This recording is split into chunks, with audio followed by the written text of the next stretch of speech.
se involucran con el Civisa como un ejercicio también de ir aprendiendo, ¿no? Porque acá lo más importante es que las instituciones hemos venido aprendiendo distintos asuntos que tienen que ver con estos sistemas complejos, desde lo técnico hasta la parte administrativa, hasta los ejercicios de interacción entre distintas entidades para poder generar esa información. Entonces yo vengo hoy a contarles, nosotros hemos dividido esta charla como en dos partes importantes.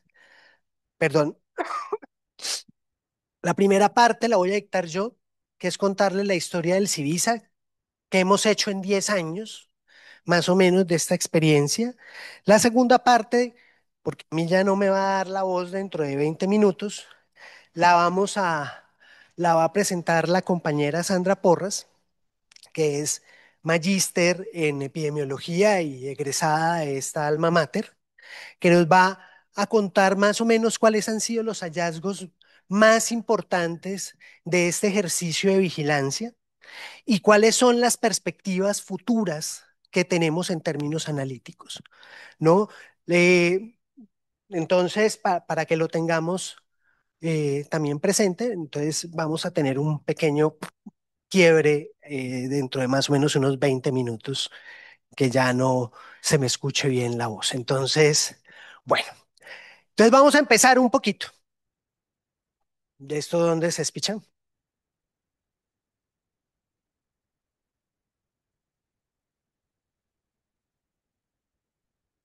No, mano, esto no funciona. Uno, dos, tres. Ve. Vamos a solucionar. A ver. Ah, listo, listo. Bueno, entonces, como bien dice el cartelito de allá arriba, y eso es la, digamos, la parte frontal de la plataforma del Civisa, pues te damos la bienvenida al Civisa.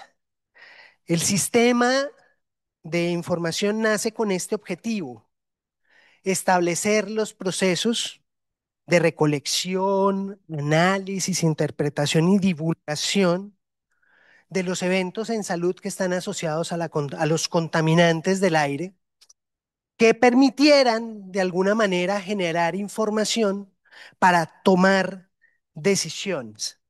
Ojo, acá hay una aclaración importante, ¿no? Para orientar medidas de prevención, vigilancia y control. La mayoría de las acciones, y esto es una reflexión que hemos venido haciendo con los sistemas de vigilancia, es que los sistemas de vigilancia no permiten, o al menos los actuales, no permiten tomar información, siempre toman información rezagada, con algún grado de rezago.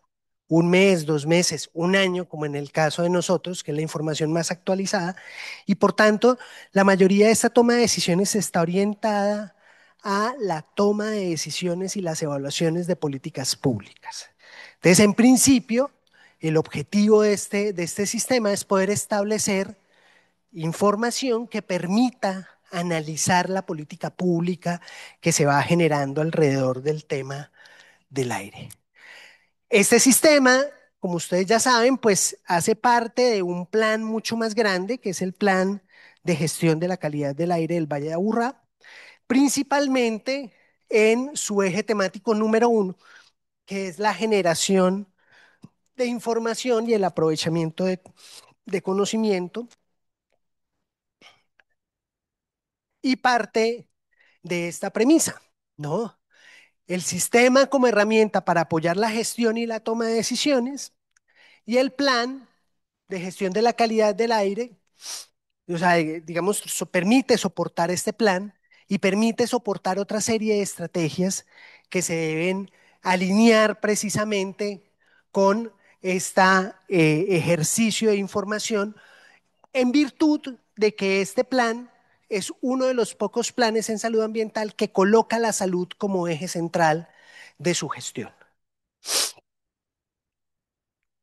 Para hacer eso, nosotros hemos desarrollado una serie de ejercicios que comenzaron en el 2016 con unos estudios iniciales exploratorios, ¿no?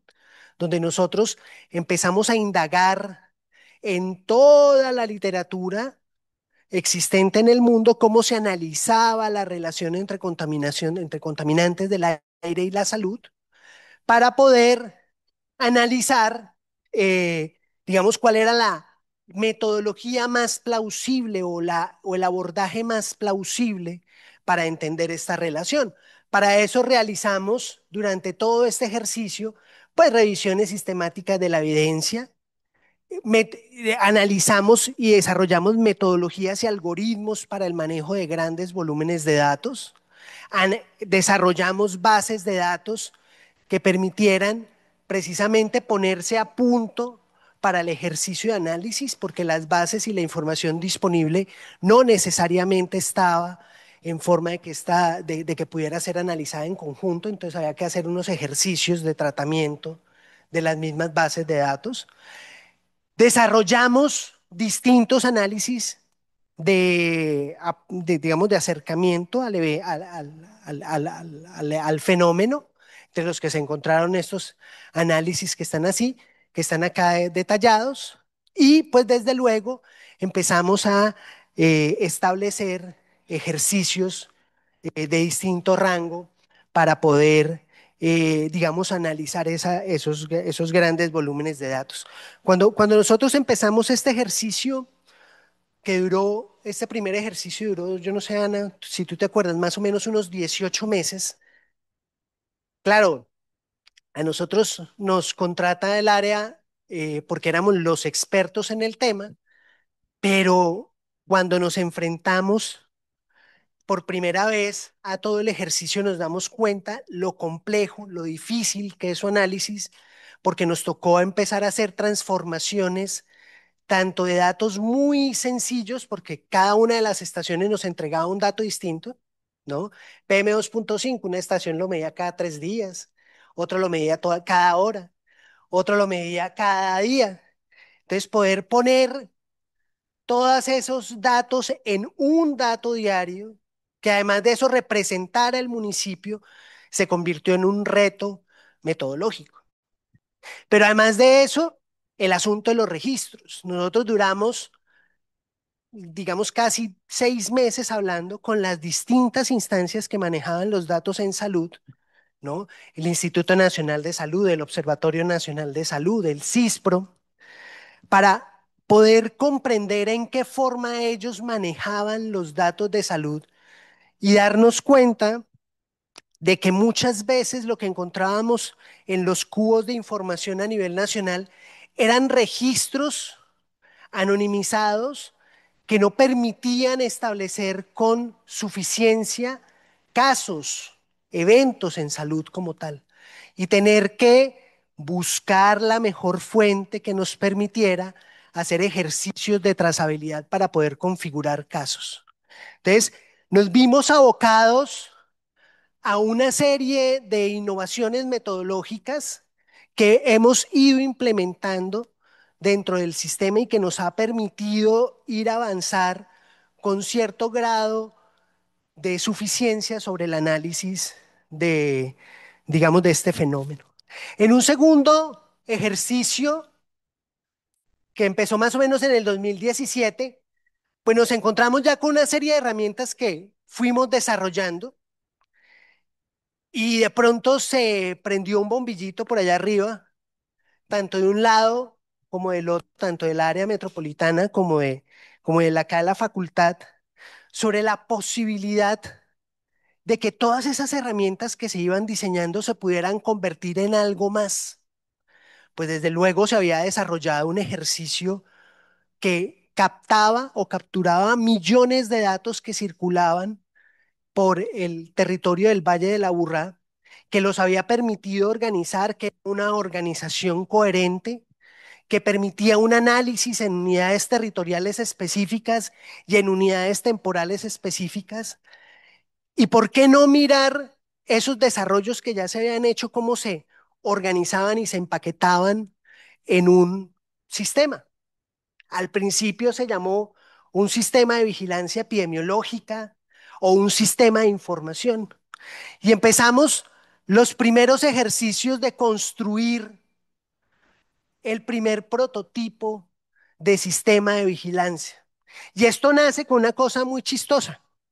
Un ingeniero que trabaja con nosotros buscando lograr ser más eficientes en las modelaciones que hacíamos, porque nosotros hacíamos competencias a ver quién hacía más modelos los fines de semana y el que ganó siempre hacía tres, ¿no?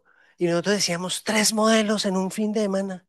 Y esta vaina, con todos los datos que tiene, nos vamos a demorar como 4 o 5 años en terminar de hacer todos los análisis.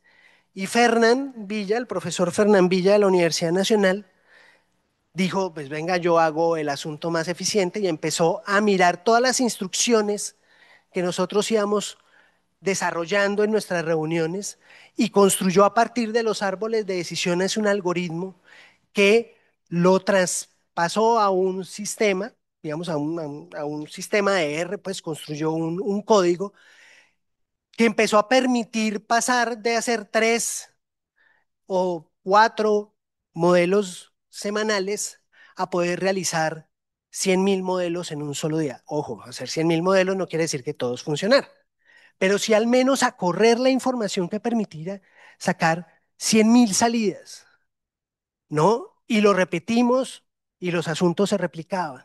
Y empezamos a revisar uno por uno a ver si eran plausibles y empezamos a poner a Dorian a que los hiciera manual para que nosotros comparáramos el manual con el que se hacía de manera automatizada y empezamos a darnos cuenta de que había la posibilidad de tener un generador de información muchísimo más rápida y mucho más práctica y oportuna de lo que nosotros lográbamos haciéndolo de forma manual. Obviamente, no perfecta, eso se ha venido perfeccionando con el paso del tiempo, pero permitió de alguna manera acelerar el proceso de análisis de manera importante y se convirtió en el primer prototipo del sistema de vigilancia. Ya más o menos en el 2018, ya con el asunto un poco más consolidado, pues nos dedicamos a partir de este momento a empezar a construir toda la infraestructura, ¿no?, institucional para que el sistema se convierta en una realidad. Empezamos a generar los protocolos del sistema ya mucho más organizados y estructurados.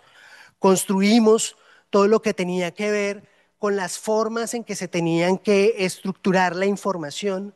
Construimos algo que apenas hoy se volvió realidad con este último convenio y es todo el protocolo de educación para la salud que venía siendo diseñado desde esta época y que por fin tuvimos la oportunidad de implementarlo en escenarios distintos a los escenarios institucionales. Ya empezamos a trabajar en escenarios escolares y desde luego pues aparece uno de los hitos más importantes en este momento, es que gracias a la interacción con la gobernación y con el área se logra el acuerdo metropolitano número 17 del 2019 que permite darle nacimiento de manera formal al sistema de vigilancia dentro de la institucionalidad del territorio. Y pues ya con los últimos ejercicios, pues lo que hemos empezado es a perfeccionar, a robustecer la plataforma, las bases de datos, los análisis. Ya hemos empezado a ampliar los análisis, a diseñar nuevos protocolos. Ya contamos con un protocolo de aire, de ruido y de salud, al menos dispuesto para empezarse a implementar. Y hemos empezado también a aumentar, digamos, los elementos de divulgación y de apropiación social del conocimiento del sistema. Esos son los hitos más importantes, acá resumidos. Yo destaco sobre todo el acuerdo metropolitano, que creo que ha sido la herramienta o la herramienta de gestión más importante para, para lograr establecer en el territorio el sistema de vigilancia, porque permitió darle vida a estos ejercicios de gestión, sobre todo a la consolidación de un comité técnico del CIVISA, que, digamos, del cual hacen parte las secretarías de salud de los 10 municipios del Valle de Aburrá, tomando decisiones de cómo proseguir con el ejercicio. Y eso le da, de alguna manera, un anclaje institucional y le permite tener una sostenibilidad administrativa en el tiempo. Es uno de los elementos que le permite dar sostenibilidad ambiental. Y lo otro que hemos logrado con estos ejercicios, pues es realizar todos unos ejercicios de transferencia a distintos actores del territorio, que yo creo que también es la otra ganancia importante. Hoy el Civisa no es un, digamos, un asunto extraño ni para las secretarías de salud, ni para las secretarías ambientales, ni para la gente de planeación, y desde hoy por ahí veo unas caras tampoco para las secretarías de educación, que cada vez empiezan a involucrarse también con el sistema, porque el sistema no solamente es una herramienta de información, sino que se está convirtiendo también en una herramienta de apropiación social del conocimiento. Estos son los asuntos o las dimensiones que nosotros hemos querido resaltar. Básicamente son cinco. Obviamente hay una gestión de la información, pero también reconocemos una gestión operativa y tecnológica, una dimensión de fortalecimiento de capacidades, de apropiación social y desde luego una dimensión de incidencia política, ¿no? Y esta ha sido tal vez de las dimensiones que nosotros, al menos en la facultad, menos somos capaces de reconocer, pues porque nosotros generamos la información, la organizamos y ya en otros escenarios utilizan esa información para tomar decisiones. De hecho, el viernes eh, va a haber una defensa de un trabajo de grado que precisamente se centra en analizar la dimensión de la incidencia política que ha tenido el sistema y hemos encontrado que efectivamente el sistema ha incidido en decisiones interesantes que tienen que ver primero con la misma gestión de la calidad del aire, pero ya ha tenido también incidencia en toma de decisiones a nivel de la planeación territorial y está empezando a tener incidencia en otras instancias para generar nuevas iniciativas de trabajo. Entonces, digamos, hay cosas que nosotros todavía no logramos comprender muy bien de cuáles han sido las consecuencias del sistema. Y bueno, el viernes, si ustedes gustan, pues pueden venir a la sustentación y pueden tener un poquito más de detalle de cómo hemos podido incidir en estos ejercicios. Bueno, vamos a hablar de algunos de los aportes. Lo primero que todo es comentarles que algo en lo que nosotros hemos venido trabajando también es en poder organizar y empaquetar todos los desarrollos de innovación tecnológica y metodológica que se han venido desarrollando a lo largo de todos estos 10 años y de todo este ejercicio, logramos en esta gestión continua del conocimiento identificar alrededor de 90 productos científicos que componen toda esta experiencia del CIVISA, pero además que lo han logrado establecer como una metodología, ¿no? Una metodología plausible para la vigilancia de la salud ambiental, en este momento única en el país y de pronto única también en la región de Latinoamérica. Cuando hicimos un ejercicio de la madurez tecnológica de todo este sistema y de toda esta metodología organizada, el puntaje que obtuvimos fue un puntaje de 8/12, es decir, es un prototipo maduro, ¿no? Que permite su implementación, ¿no? Y que le da solidez a todos los desarrollos que se han venido desarrollando, que se han venido realizando en el marco del sistema. Ya contamos con un primer registro de propiedad intelectual, ¿no? Que venimos, digamos, organizando con base a los distintos algoritmos de construcción y de manejo de datos que se han desarrollado en estos ejercicios. Bueno, y pues acá algunas de las cosas que hacemos. Entonces nosotros nos enfrentamos a un ecosistema de datos de este calibre con todos estos ejercicios Y para poder organizar esta información, pues hemos generado protocolos de imputación de series de tiempo. Esto es alguno de los ejemplos, imputaciones de series de tiempo que partan de que entre todas esas cantidad de datos que hay desperdigados, pues hay necesidad, primero, de tapar estos huecos que aparecen, algunos boquetes amplios de información, otros más pequeños, pero que han requerido la generación de algoritmos con redes neuronales que logren recuperar los datos que se van perdiendo por distintas razones. La mayoría de estas razones tienen que ver con asuntos administrativos y poderlas ensamblar, ¿no? Este es el ejemplo de PM2.5 en una serie única para cada municipio y que permita pues el análisis específico a esa escala municipal. Estos ejercicios pues tienen por detrás todos unos ejercicios de evidencia y de análisis de incertidumbres y de correlación que justifican el hecho de poder poner todas las estaciones juntas.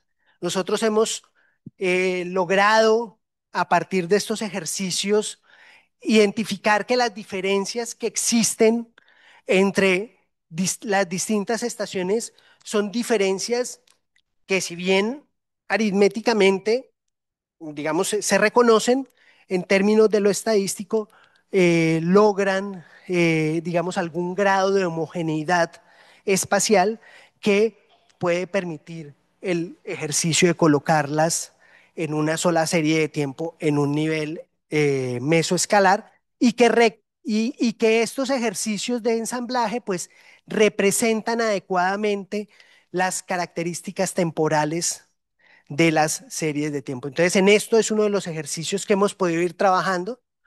También trabajamos en todo lo que tiene que ver con datos, en datos de salud. Partimos de un hecho eh, importante cuando nosotros empezamos a analizar estos datos. Lo primero que hicimos para llegar a esta tablita fue hacer unos ejercicios donde empezamos con una revisión de la literatura.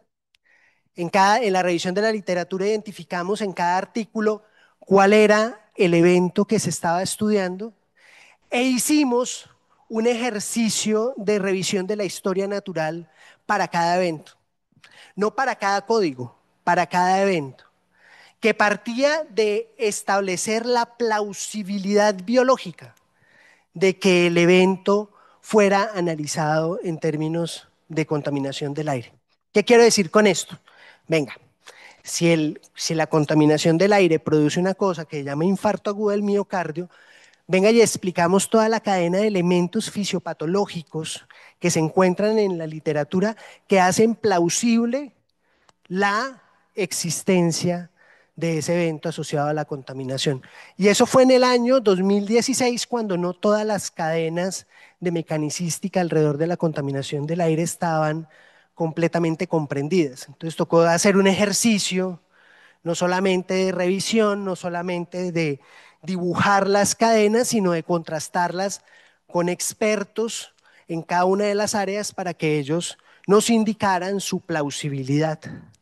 Y con esos ejercicios, pues empezamos a configurar un listado de eventos que se ha venido consolidando, solidificando, no, pues digamos, acotando, ¿no? Y soportando científicamente a lo largo de todo este periodo.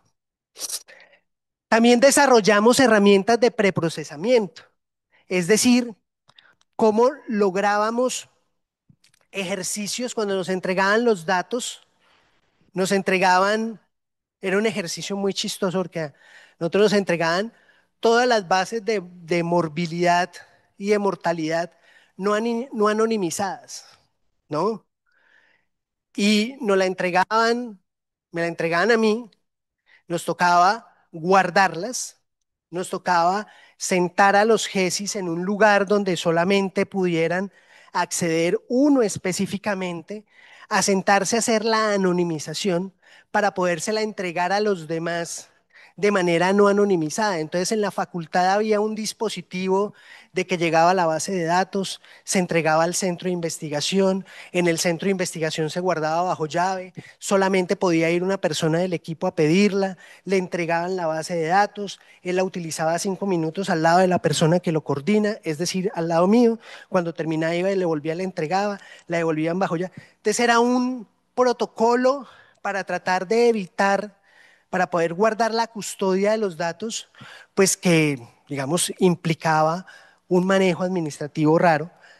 Y todo surgía porque no habían capacidades de anonimización de esas bases de datos, al menos desde su origen inicial. Por tanto, decidimos más o menos en el año 2019, 2020, venga, diseñemos una herramienta que le permita a las personas que nos entregan los datos entregárnoslos anonimizados desde el principio para que esa cadena de custodia, que puede ser compleja, difícil, además de eso muy comprometedora, pues evitarla. Y se diseñó entre todas las herramientas, una herramienta de anonimización que en este momento existe en la Secretaría Seccional de Salud, que vienen utilizando para anonimizar los datos de morbilidad y poderlo entregar en principio al proyecto, pero que está disponible para otros tipos de proyectos en caso de ser necesario. Entonces, mire que acá a cada una le podemos en nivel de madurez, porque esto ya ha sido un análisis que se ha hecho algoritmo por algoritmo para saber en qué estado nos encontramos. Y desarrollo de herramientas de trazabilidad, ¿no? A partir de algoritmos que también hemos venido haciendo de cómo se deben manejar cada uno de los registros para configurar casos, a partir de distintas fuentes de datos, y lo que hemos podido es pasar de, digamos, poder seleccionar adecuadamente cuál va a ser la muestra de análisis que el sistema debe contemplar, tratando de que no hayan ni subvaloraciones del fenómeno, ni sobreestimaciones tampoco del fenómeno en salud que vamos a analizar. Y obviamente, pues toda una infraestructura de, digamos, de procesamiento, de trabajo, de organización de la data, que nos ha permitido avanzar en el ejercicio de esta construcción de bases de datos que son parte de los elementos que más se atesoran en el sistema de vigilancia. No solamente los procesos y los procedimientos, sino todas las bases de datos que se han venido generando a partir de todos estos ejercicios informáticos. Y bueno, por último, pues todo el ejercicio también de toma de decisiones. Ya llegó el profesor Fernán Villa, por allá lo vi, y él, pues digamos, ha sido uno de los encargados, junto con otros varios profesores que no se encuentran, como el profesor Hugo Grisales, de ir perfeccionando, y el profe Manuel, de ir perfeccionando el árbol de toma de decisiones que alimenta el análisis de los ejercicios de análisis, de cálculo del riesgo asociados a los contaminantes. Y este es como el esquema general de todas las bases, de todas las bases, de todas las variables que se utilizan y que se deben de alguna manera automatizar e incluir bajo un ejercicio de, digamos, de toma de decisiones para generar el famosísimo resultado que nosotros pues podemos ver acá en esta tabla. Esta tabla resume los últimos ejercicios que hicimos para enfermedad respiratoria por PM2.5 en los municipios desde el 2008 hasta el 2022 para este rezago. Aclaremos que esto está para cada municipio, para rezagos de distinta índole, que son desde rezagos puntuales hasta rezagos distribuidos como este, pero trajimos este ejemplo para que ustedes lo analizaran y podemos encontrar pues las distintas modelaciones que confirman de alguna manera el riesgo que se sigue pues que sigue estando asociado a el incremento de 10 microgramos de PM2.5 en una escala diaria. Y estos son los resultados de los análisis de morbilidad, donde se confirma digamos, el incremento del riesgo de morir por una enfermedad cardiovascular asociada con los incrementos en 10 microgramos en los distintos contaminantes. Entonces, acá están, digamos, los distintos porcentajes de incremento de riesgos calculados en el sistema para la población del Valle de Aburrá. Bueno, nosotros también hemos hecho aportes en la gobernanza y apropiación social, ¿no? Aparte de hacer estos ejercicios del diseño, también hemos tratado de fortalecer el acceso a la información pública. Nuevamente, mostrarles acá el acuerdo metropolitano que ha permitido estos ejercicios, porque este acuerdo metropolitano, como les decía, logró institucionalizar el Civisa como herramienta y logró poner, digamos, el procesamiento y generación de conocimiento permitió hacer el ejercicio hacia la transferencia, pues el tránsito hacia la transferencia al escenario de toma de decisiones a partir de distintas herramientas que también hemos venido diseñando en el sistema para tal fin. Entonces, nosotros logramos a partir de trazabilidades de la investigación y de la integración de fuentes, generar una plataforma que permite visualizar los distintos resultados de manera más ordenada y de manera más comprensible, pues para los distintos públicos.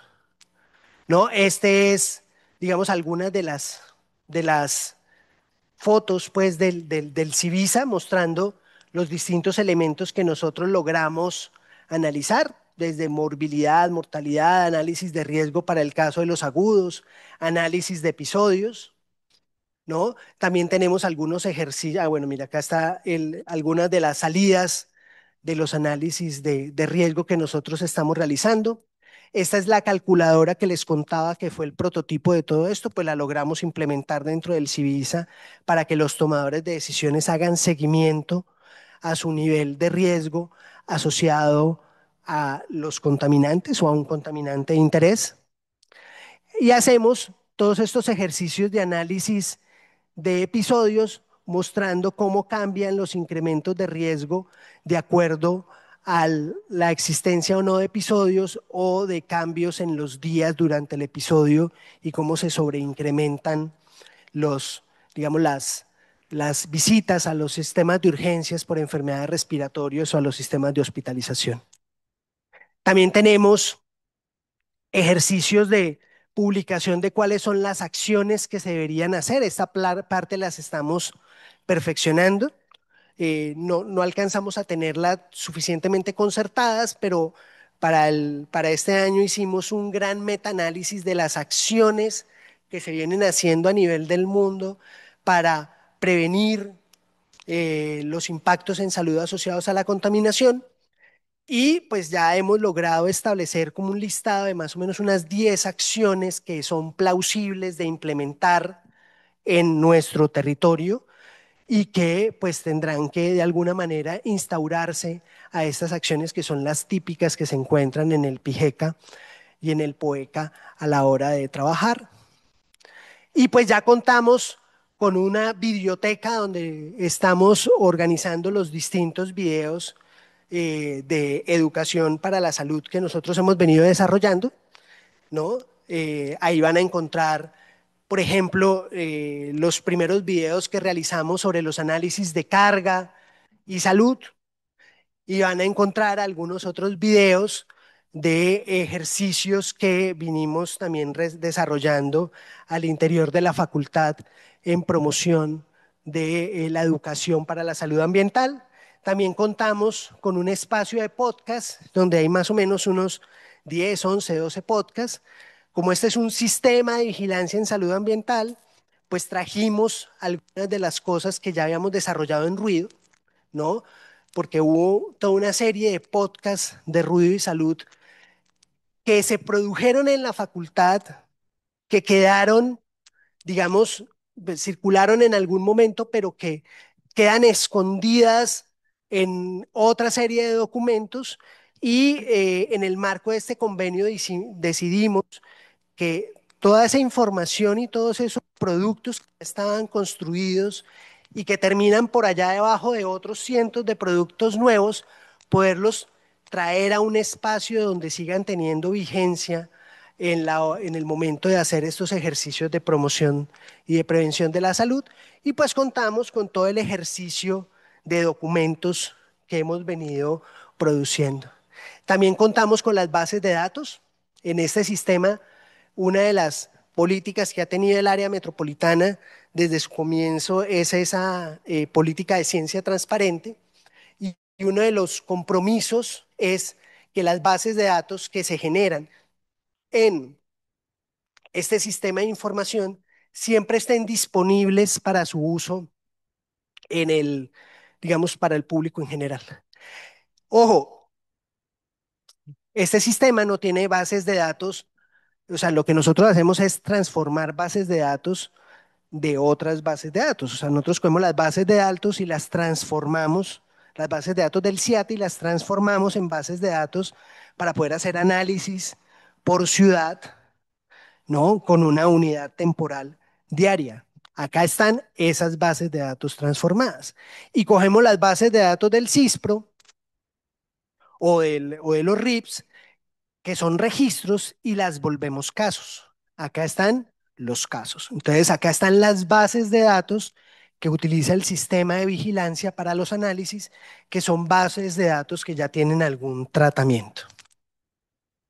Y pues también hemos hecho un ejercicio de apropiación del conocimiento y de divulgación, iniciando por, digamos, las, las secretarías de salud y ambiente de cada municipio. Esos son más o menos las personas que hemos venido capacitando en ese marco institucional. Y bueno, acá alguna de las publicaciones que hemos podido hacer en el marco también de este ejercicio colaborativo. Algunas de las que están, estas son las que están con portada bonita, pero en el sistema pues van a encontrar, ya estamos haciendo el ejercicio, no me miren feo, ya estamos haciendo el ejercicio para que queden todos con, digamos, con un diseño adecuado, ¿cierto, Andrés? Para que puedan haber, digamos, todo los elementos de publicación. Acá no solamente están los análisis de esto, sino tenemos análisis de carga de la enfermedad, de morbimortalidad en los municipios del Valle, análisis de costos de morbimortalidad, todas todas las revisiones que hemos realizado para justificar cada una de las metodologías utilizadas. O sea, cada metodología que utilizamos tiene en su contraparte una revisión sistemática que va a estar disponible, ya está disponible en un formato Juan Gabriel, es decir, sin mucho perendengue, ¿no? Pero va a quedar en un formato agradable para que el público pueda acceder a ella y lo pueda, digamos, comprender mejor y utilizar, ¿no? Entonces, ya estamos generando también ese espacio para esa divulgación. También tenemos un sistema, en este momento tenemos un sistema de diplomado de 120 horas. Este diplomado lo estamos automatizando para que quede disponible y abierto todo el año en principio para las personas de las secretarías de salud. Yo tengo el sueño, espero que alguien me coja la pita, de que este diplomado se convierta en un requisito durante los procesos de inducción, por lo menos para la gente que trabaja en lo ambiental, porque es un diplomado muy breve que va a quedar autogestionado para que las personas se aproximen al fenómeno de la contaminación del aire y la salud de manera rápida, interesante y que puedan aprender elementos muy puntuales que puedan ser útiles para su día a día. Y bueno, estos son algunos de los ejercicios que hemos venido haciendo en los distintos espacios en los que hemos podido estar, ¿no? Factores claves que hemos tenido, estos que están acá. Yo sigo insistiendo, eso fue lo primero que dije, lo primero que ha permitido que durante 10 años el sistema avance es que hemos trabajado en conjunto. Cada vez que han venido distintos colaboradores del exterior a preguntarnos que por qué llevamos, o sea, qué nos ha permitido estar trabajando todo el tiempo, es que llevamos 10 años trabajando de manera colaborativa, ¿no? O sea, nosotros logramos tejer con las distintas instituciones, empezando por el área, ¿no? Pero siguiendo con cada uno de los municipios. Es que a nosotros nos reciben en los municipios, digamos, ya con gran familiaridad. O sea, no somos extraños en los municipios a los que asistimos para trabajar, para dialogar, para apoyar, ¿no? Y ese ejercicio de tejido que se construye no es difícil, no es difícil, no es fácil de lograr. Y se ha logrado porque Ana Zuleima y Ángela han estado de manera incansable todo el tiempo tocando las puertas de las distintas instancias para que nos reciban, para que nos escuchen, ¿no? Yo creo que yo soy la persona más extraña en las secretarías porque yo soy el que menos aparece, ¿no? Aparecen más las personas que trabajan conmigo, pero las personas que trabajan conmigo, digamos, no han sido permanentes en 10 años. Han llegado, hay unos que han permanecido más que otros, pero los que siempre han estado haciendo ese puente con las secretarías, pues han sido nuestros colaboradores en el área metropolitana y yo creo que eso ha sido uno de los ejercicios más clave. Además que son los defensores de esto, son las defensoras de esto. La facultad pone su carácter técnico, ¿no? Ha puesto sus capacidades intelectuales y tecnológicas al servicio de este ejercicio, pero las que van todo el tiempo a defender el sistema ante los jefes, ante los consejos, ¿no? Ante los distintos detractores que pueden existir, pues son estas mujeres, ¿no? O sea, son ellas las que están ahí poniéndole la cara al asunto. Y desde hace unos años, pues, y desde este contrato ya le tocó a Ana Blandón asumir el mismo rol, del rol de defensa, ¿no? Porque ojalá esto fueran de esos temas que la gente dijera, claro, obvio, esto es una necesidad para el este, venga, ¿en qué le colaboro? Nah, ¿no? Nosotros no somos una inversión, a nosotros nos ven como un gasto, nos ven como una talanquera, nos ven como un grillete, ¿no?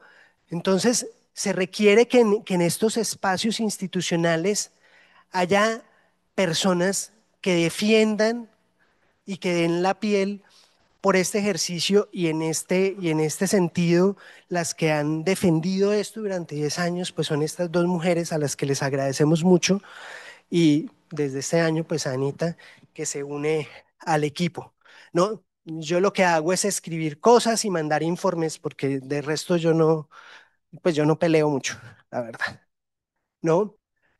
Lo otro es que hemos logrado estrategias de implementación que han sido sólidas de alguna manera. Hemos logrado ser coherentes y permanentes en los ejercicios de entrega de información y de acompañamiento a las secretarías, en unas con mucho éxito, en otras con éxitos un poco más, más difusos, pero siempre presentes, tratando de ir mejorando las experiencias también de trabajo en esos espacios. Hemos logrado la consolidación de equipos interdisciplinarios. Este es un ejercicio donde la interdisciplinariedad tiene un rol muy importante y es muy difícil de lograr porque eso requiere lo que pasaba al principio, ¿no? Que se junten 5 profesores. Mejor dicho, a nosotros nos faltaba ir juntos al baño, ¿no?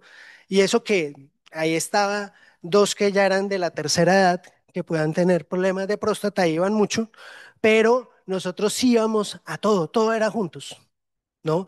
Tinto, los 5, almuerzo, los 5, entre clase, los 5, porque todo el tiempo se requería estar hablando.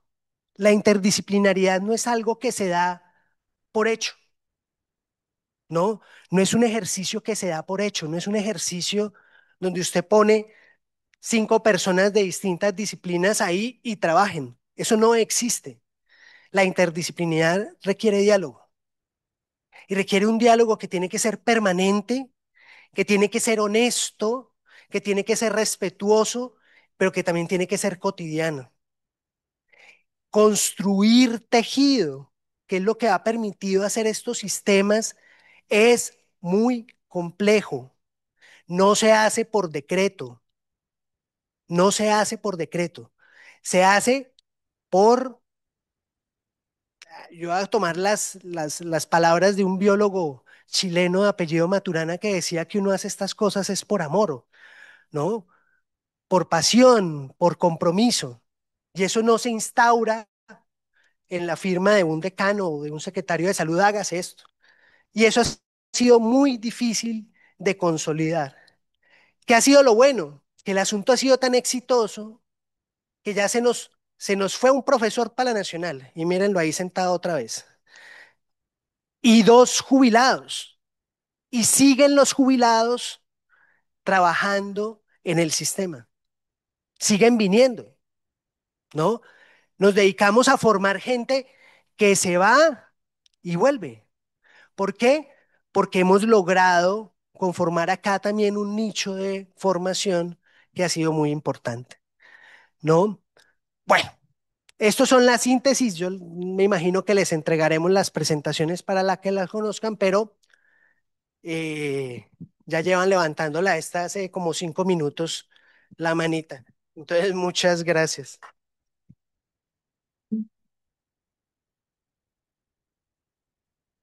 Yo creo que vamos a tener espacio para preguntas, no sé, es que queremos mostrarles un videíto que estamos, bueno, una chiquita.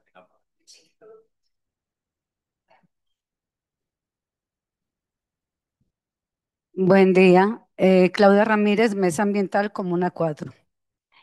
Profe, ¿cuál es el gran reto que viene para ustedes con el tema? Ya hicieron unos estudios durante 10 años, investigaciones, esto y aquello.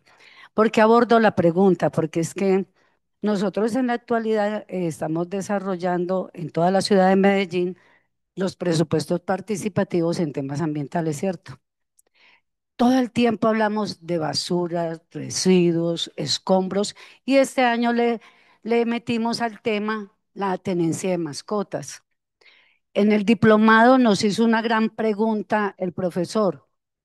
En las acciones multiplicadoras de ustedes, ¿quién le va a apostar a hacer una acción multiplicadora al aire o al ruido?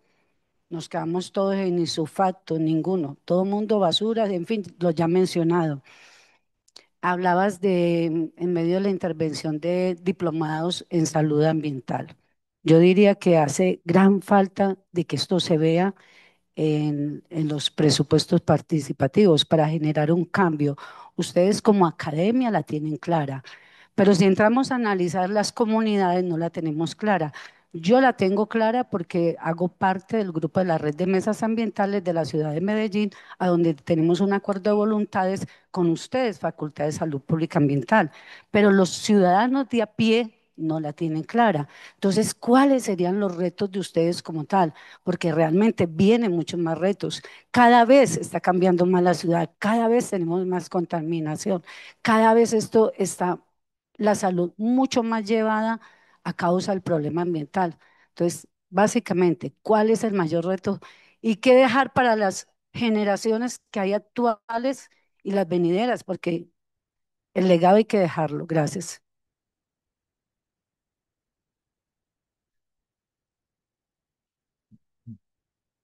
Esto es una pregunta bastante compleja, porque es que los retos son múltiples, ¿no? Yo les presenté en el principio de la presentación 5 dimensiones, tiene el sistema de vigilancia.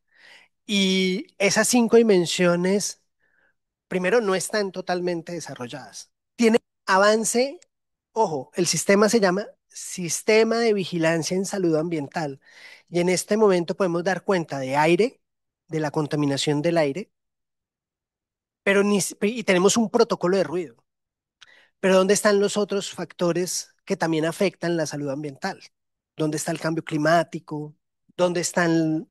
los residuos, dónde está el tema del agua, ¿sí? O sea, digamos, empezando por ahí, uno de los retos que existe en esa dimensión es empezar a traer herramientas que permitan analizar cada uno de esos factores también.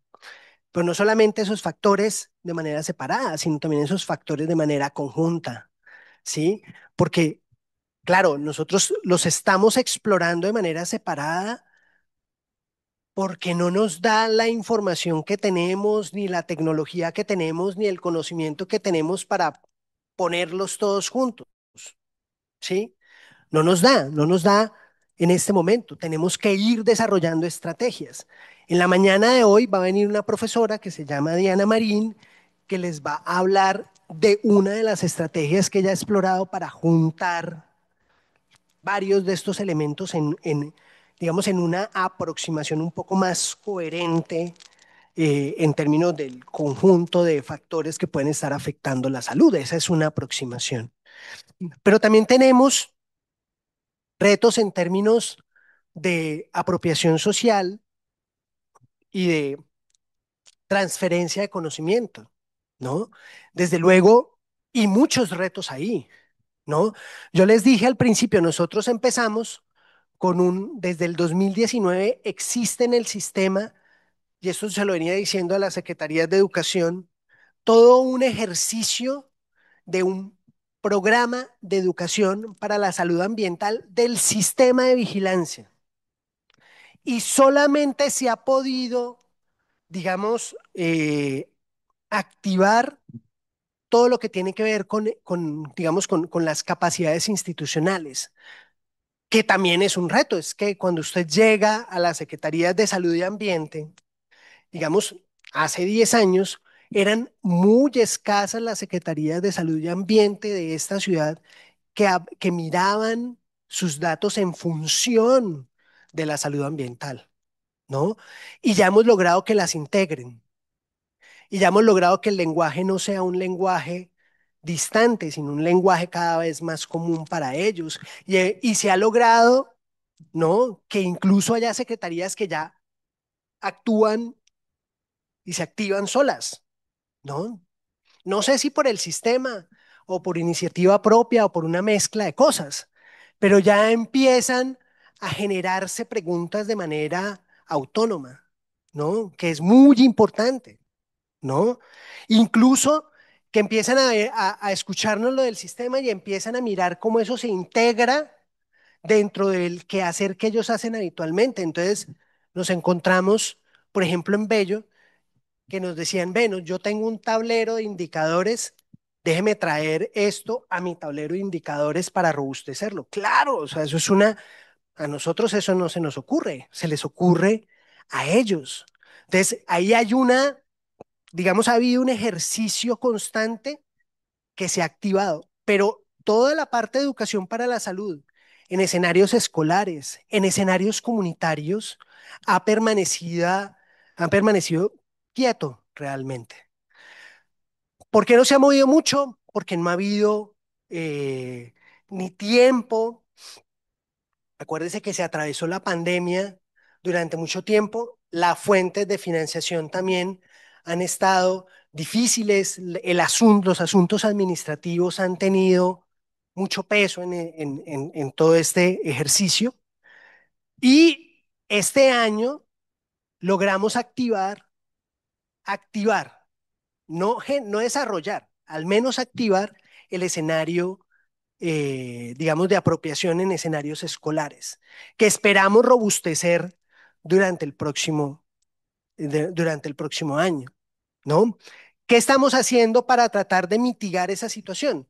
La intención es buscar recursos de otras instancias que nos permitan ir avanzando en la activación de esos otros escenarios de apropiación. Porque lo que sí tenemos que tener cuenta es que en la medida en que la ciudadanía y las instituciones se apropien de este conocimiento, pues van a empezar a aportar tanto en su comprensión como en su solución. ¿Sí? Pero para eso hay que ayudarles también a apropiarse del asunto y poderlo transferir de la manera más comprensible. Sí, yo creo que ahí hay un reto muy específico. Pero ahí estamos, ¿no? Ya están metidas, pues, digamos, al menos, digamos, desde el apoyo que le vienen dando al sistema, pero requerimos que se metan cada vez más, porque es que, digamos, acá el compromiso, yo sueño en el momento en que no sean solamente las personas del área las que estén peleando por el sistema de vigilancia, sino que sean las personas de los municipios los que estén peleando por el sistema de vigilancia.